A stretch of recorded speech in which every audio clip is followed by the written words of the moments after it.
Hi. So today, Pippi and I are going to look at the last of the play schemes that we've been talking about.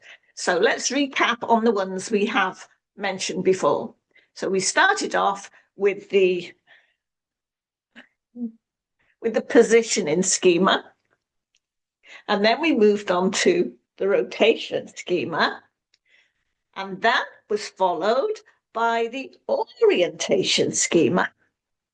And after the orientation schema, we had the transporting schema, followed by the enclosing schema, then the connecting schema, followed by the transformation schema, and then the enveloping schema, and finally today we are on the trajectory schema. So that is a mnemonic for me, which is protect. So instead of protected, it's protect because it ends in a T. And that was the easiest way I could find to remember all of them. Now, as you probably are aware, if you've been on my channel, I have in the past sang the rhyme that I made up for the play schemas. And you can find that if you go through. I think I've done at least 64, maybe this is the 65th video for this channel. Trajectory schema. So the trajectory schema is a movement schema. It's all about movement. So it's about watching movement and it's about taking part in movement. So they often like to throw things. That's one of the big things in childhood and in adolescence, to be honest, where they like to throw things. They like to roll. So they might want to roll down a hill. They might want to roll a ball and so on. You know, bowling's a really good one for them. A very calming kind of game that is too. There are some obviously more boisterous ones, and because of course they love to climb as well, anything to do with movement. So it is a very, very good schema for those involved in sport. And you know, many parents, certainly wealthy parents, will encourage their children in all different kinds of sport, hoping they're going to be the next tennis ace and so on and so forth.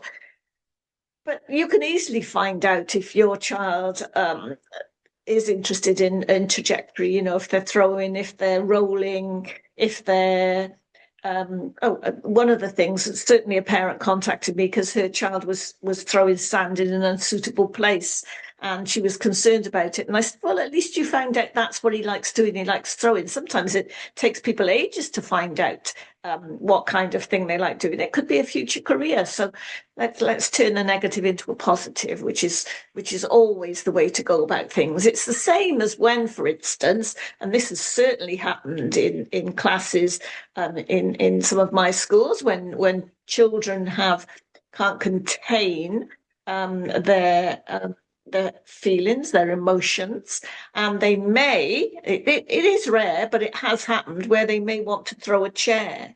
So it is about redirecting that behaviour. So you would have already a soft play area probably in the school where you would encourage them to let off steam first thing in the morning before they even come into class. You would have outside climbing walls, and you would have baseball hoops and so on that are fixed to the wall, and some balls there that children can go and play with if they want. You would also have swings, so that if they want that movement of the swing, and that has certainly for some of my children calmed them and helped them to self-regulate.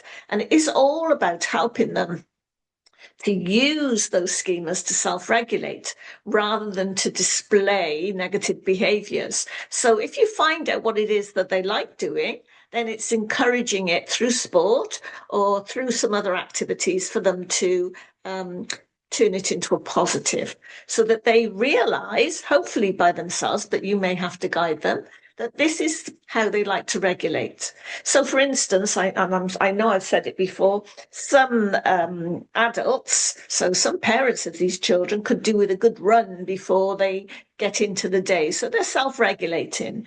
They are calm in their mind, ready for whatever they're going to do during the day. And so it works the same for all of us. So it's about finding out what particular play schema that they enjoy doing. And they're not always going to be the same. Children are going to have different ones, and allowing them then to have a go of that, to release some of their energy if necessary, or to help them self-regulate. Now, this works as well for children who are in wheelchairs, because a child in a wheelchair can still roll a ball, can still do bowling, because all you need to do, and I've done it many times, is you do something like guttering, although I'm sure you can buy the things done. I'm sure nowadays now you can go on to, I'm not going to say the website, you can go online and find these toys for yourself. They've already got these, it's not guttering now, they've already got these channels for them to channel the ball down and have a go at bowling for themselves. So no child, whatever disability, should miss out on the opportunity of the trajectory schema. They can throw balls, and certainly I've used big physio balls for some of the children in the past, and that has been great fun.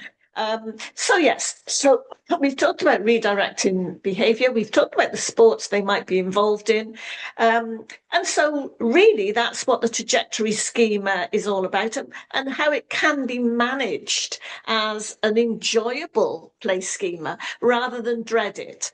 And if there is a child who is climbing all over the chairs in the classroom, and is climbing onto the cupboards and so on, they may well be looking, as certainly happened in one of my schools, for this bee that was in the classroom. And they were interested in that kind of thing, and in mini beasts. And it ended up that he went into one of our particular play classrooms and learned through play, and was so interested in mini beasts. They created lessons related to these mini beasts, and he did really well, real talent there. So it's always, always, always looking for the positive.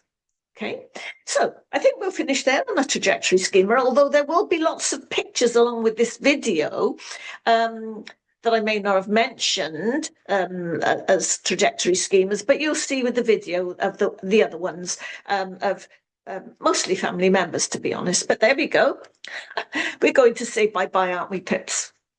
Bye-bye from us and the trajectory schema today, and we have finished talking about play schemas.